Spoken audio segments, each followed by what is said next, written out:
Kag-gloves ang pa.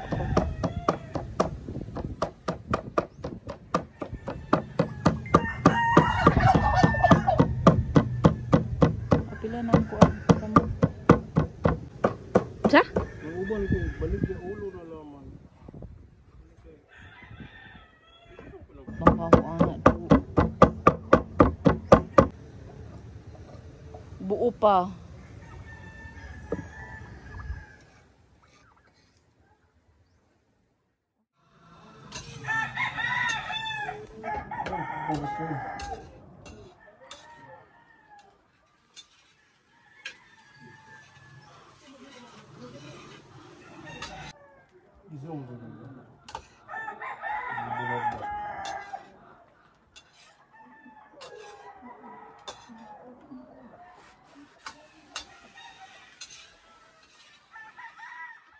Ito mga ka-farmers, magtitipla na tayo. So ang mixture natin ngayon is 10 kilos pero 5 kilos lang ang gagawin natin.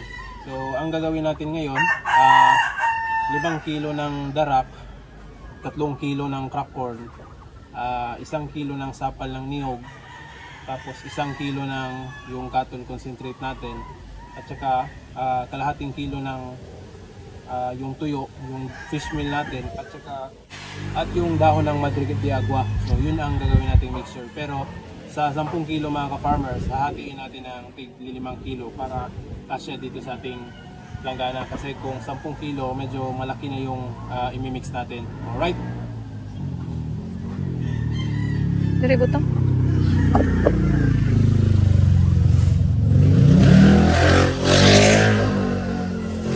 So 2.5 kilo.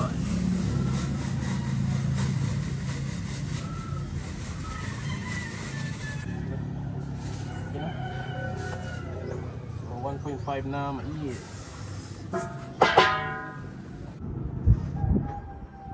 Sapal.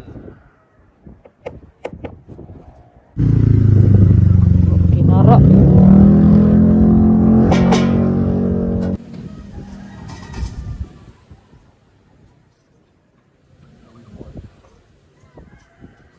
Nato to kay lain.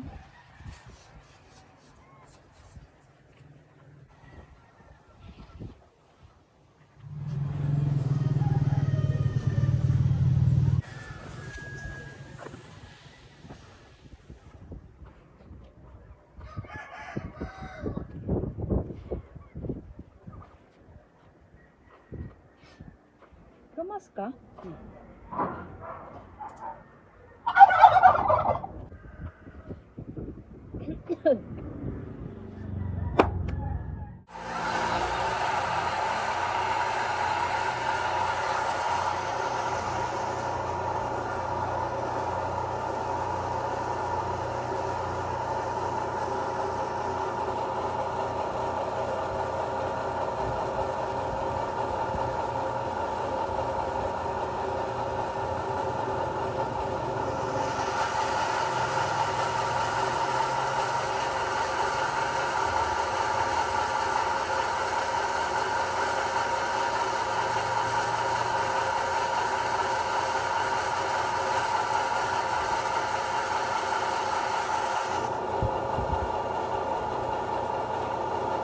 Mira?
So ito mga ka-farmers yung resulta ng ating ginawa.